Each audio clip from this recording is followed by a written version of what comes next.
Stage पर आने से पहले शाह साहब ने मेरे कान में कहा, अनवर भाई आपके पास 30 मिनट हैं। मैंने पूछा, आपसे किस डॉक्टर ने ये कहा? बोले, अल्लाह आपको लंबी उम्र दे। मेरा मतलब था आपको 30 मिनट बोलना है, पाकिस्तान पर सबकी तारीफ़ करना है और ख़ास तौर पर नए आर्मी चीफ की।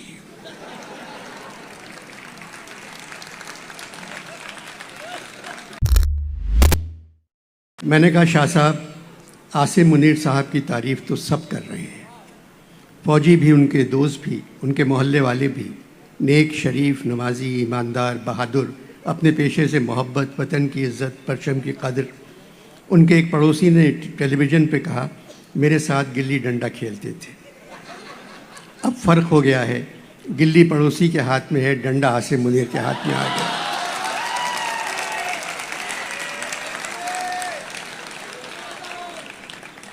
मेरी दुआ है ये ऐसे फ़ौज के सरबराह हों जो सिर्फ फ़ौज का ख्याल रखें और आवाम का। सबसे कहते हैं आप अदब पर बात करेंगे, सिर्फ मुझसे कहते हैं आप पाकिस्तान पर बात करेंगे, जबकि पाकिस्तान का अदब से कोई ताल्लुक़ नहीं है। 15वीं उर्दू कॉन्फ्रेंस के इश्तहार में लिखा है, 4 दिसंबर 6 बजे शाम इख्तितामी अनवर मकसूद। मेरे नाम के साथ इख्तितामी लिख दिया और फिर इख्तितामी के बाद लिखा है रक़्स। चलो, सब कुछ ख़त्म हो गया, अब नाचो। अवाम के लिए दिल दुखाने का तसव्वुर पाकिस्तानी सरबराहों के दौरे हुकूमत में कदम कदम पर मैसर आ जाता है। हर हुकूमत ने गरीबों को जानवर समझा। 75 बरसों से ये जानवर कठिन ज़िंदगी गुजार रहे हैं। रोटी के लाले, रात की नींद हराम, गर्दो गुबार में छुपे हुए चेहरों को ये लोग सिर्फ इलेक्शन के ज़माने में देख लेते हैं। ऐसा लगता है माशरा दिलसोज़ी के नाम से आगाह नहीं है। परेशान हाल लोगों को ये लोग बैलों, गायों, बधियों, बछड़ों का एक गोल समझते हैं और बड़ी बड़ी स्याह शीशों वाली गाड़ियों में बैठे खुद को खुदा समझते हुए, क्योंकि वो सब कुछ देख रहे हैं, उनको कोई नहीं देख सकता, सायरन बजाते हुए गोल को इधर उधर भगा देते हैं और उनके लिए बिरयानी के पैकेट फेंकते जाते हैं। बच्चे भाग भाग कर पैकेट उठा लेते हैं, बड़े नहीं उठाते। वो कहते हैं बच्चों को तो ज़िंदा रहना चाहिए।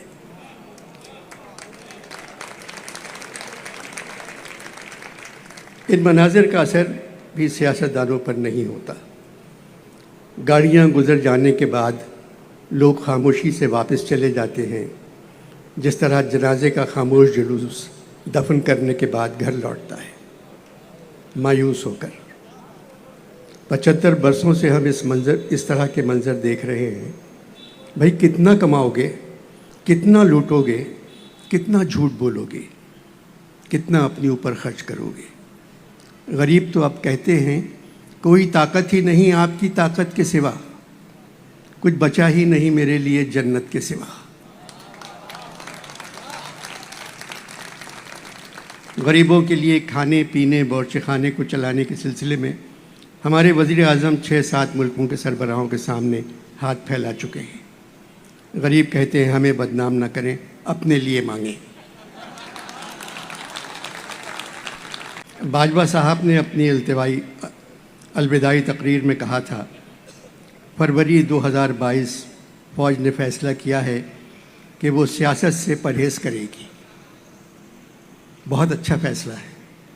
इसका मतलब है 74 बरस फ़ौज ने सियासत से बदपरहेज़ी की। बदपरहेज़ी का मतलब है बेइतदाली, बेएहतियाती, ऐश, फजूल खर्ची। ऐसा नहीं होना चाहिए था। फ़ौज हमारी ज़रूरत है क्योंकि हमारे पड़ोसी बहुत ख़राब हैं, हम भी कुछ ज़्यादा अच्छे नहीं हैं। इसीलिए फ़ौज कभी सरहद की तरफ देखती है, कभी अपने मुल्क की तरफ, फिर सोचती है मैं उधर जाऊं या इधर जाऊं, बड़ी मुश्किल में हूं, मैं किधर जाऊं, फिर इधर आ जाती है। पाकिस्तान की 60% आबादी गरीब है और 40% आबादी फ़ौज है।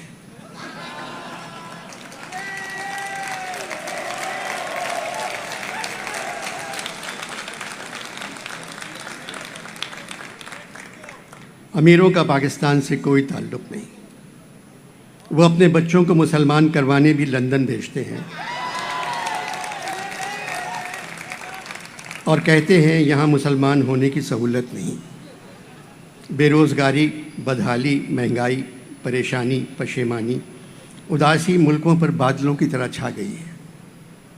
किसी को एहसास ही नहीं है कि वो इस मुल्क के साथ क्या कर रहे हैं।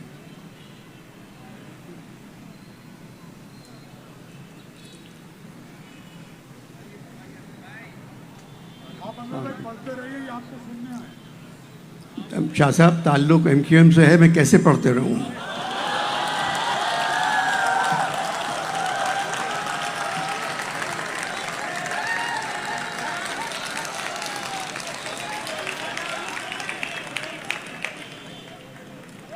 उदासी मुल्कों पर बादलों की तरह छा गई है। किसी को एहसास ही नहीं कि वो इस मुल्क के साथ क्या कर रहे हैं। कब्ज़ा मिल जाता है तो ऐवान तालियों से गूंज जाते हैं। इसके बावजूद अहमद शाह का इसरार है मैं पाकिस्तान पर बात करूं, पाकिस्तानी कहानी सुनाऊं। हालात बदल गए शाह साहब। जो दिल में है, जो है ज़बां पे, दिल को नहीं उससे फ़ायदा। जो है ज़बां पे, दिल को नहीं उससे फ़ायदा। जो दिल में है वो ला नहीं सकते ज़बान पर। आपकी प्रेस कॉन्फ्रेंस में मैंने कहा था 83 बरस की उम्र में हमेशा मैंने कपड़े खुद अपनी मर्ज़ी से उतारे हैं। कुछ उल्टा सीधा बोलकर अपने कपड़े पंजाब पुलिस से नहीं उतरवाना चाहता। पाकिस्तान 75 का हो गया। मैं पाकिस्तान से 8 बरस बड़ा हूँ। मेरी इन गुनाहगार आँखों ने पाकिस्तान को परवान चढ़ते कम और परवान उतरते ज़्यादा देखा है। गरीब गरीब तरीन हो गए, अमीर अमीर तरीन। 14 अगस्त 1947, नया मुल्क, नया आसमान, खूबसूरत सरजमीन। 24 साल बाद आधी ज़मीन बंगालियों ने वापस ले ली। आधी ज़मीन जो बची थी वहाँ लोगों ने ख़रीद ली या बेच दी। अब सरजमीन में से सिर्फ ज़मीन गायब हो गई है, अंग्रेज़ी वाले सर बच गए। जिनके पास ख़रीदी हुई ज़मीन है, बेचारे गरीब मजबूरन उनसे कहते हैं, सर ज़मीन कहाँ गई? इसके बावजूद पाक सरज़मीं शाद बार सुनकर खामोशी से खड़े हो जाते हैं। परचम सितारा व हिलाल से आंसू पोंछते हैं और अंधेरों में गुम हो जाते हैं। कहानी पाकिस्तान की सुनेंगे आप? किस्सा मेरा सुनोगे तो जाती रहेगी नींद। किस्सा मेरा सुनोगे तो जाती रहेगी नींद। आराम चश्म मत रखो इस दास्तां से तुम। ये कह के जो रोया तो लगा कहने न कह मीर। सुनता नहीं मैं जुल्म रसीदों की कहानी। कहानी जुल्म रसीदों की है। मुझे शाह साहब की बात याद आ गई। अनवर भाई, आपको बोलने का चेक जब मिलेगा जब आप लोगों को खुश और हंसता हुआ रखेंगे। शाह साहब, जो काम हुकूमत का है वो मुझसे क्यों सौंप रहे हैं? हुकूमत का काम है लोगों को खुश रखना और हंसता हुआ रखना। हुकूमत ने अवाम को हंसता हुआ तो रखा है। अवाम वज़ीर आज़म और तमाम वज़ीरों के बयानात पर घंटों हंसते रहते हैं मगर खुश नहीं है। पाकिस्तान की कहानी एक फ़िल्म की तरह है जो 75 साल से चल रही है। हिदायतकार पंजाब।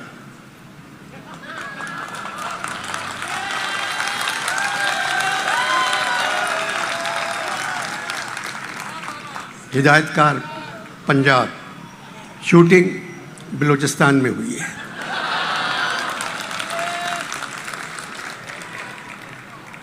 पसे पर्दा मौसीकी, आर्मी का बैंड। फिल्म का इंटरवल 1971 में होता है जब मशरक़ी पाकिस्तान बांग्लादेश बन गया। इंटरवल के बाद फिल्म एक मिली नगमे से शुरू होती है, ऐ वतन के सजीले जवानों। इसके बाद फिल्म का हीरो जो सिंधी है एक बढ़ई के पास जाता है और उससे कहता है एक ऐसा तख्ता चाहिए जिसको उल्टा न जाए। बढ़ई एक तख्ता बनाकर देता है जो 6 फीट चौड़ा और 4 फीट लंबा है। उसके दरमियान 3 फीट और 2.5 फीट का सुराख है। बड़े कहता है इस तख्ते को कोई उलट नहीं सकता, मगर इस तख्ते के दरमियान जो सुराख है तुम उसके नीचे जा सकते हो। इस मंज़र के बाद आर्मी बैंड है मर्द मुजाहिद जाग ज़रा, अब वक्त शहादत आया बजाता हुआ गुजर जाता है।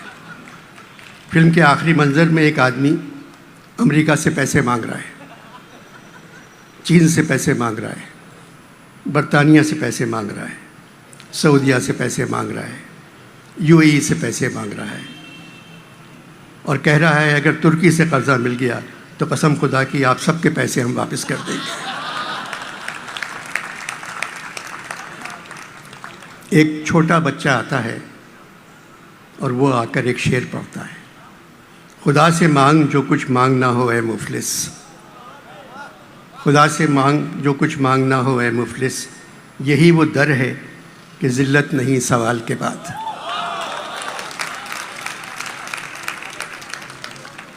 वो आदमी बच्चे से कहता है अल्लाह मियाँ डॉलर कैसे भेज सकते हैं? बच्चा कहता है पिछले सैलाब से बड़ा सैलाब तो भेज सकते हैं।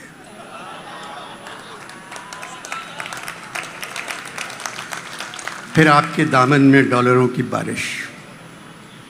अब सिर्फ तबाही और बर्बादी ही आपकी आमदनी का ज़रिया बन सकती है। जितनी तबाही उतनी बेहतरी। बेटे तुम तो क़यामत की बात कर रहे हो। मोहतरम क़यामत तो आ चुकी है।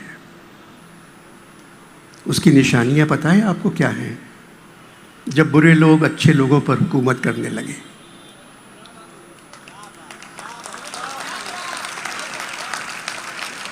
जब झूठ सच को मार दे, जब अदालतें किसी और इदारे से फैसला आने का इंतज़ार करने लगे,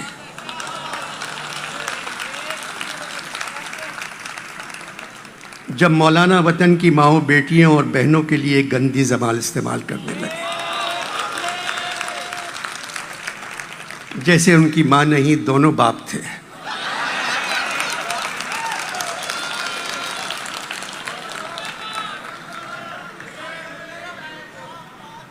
तुम्हें कैसे मालूम बुरे लोग अच्छे लोगों पर हुकूमत कर रहे हैं? मैं आज की बात नहीं कर रहा हूँ, 75 वर्षों की बात कर रहा हूँ।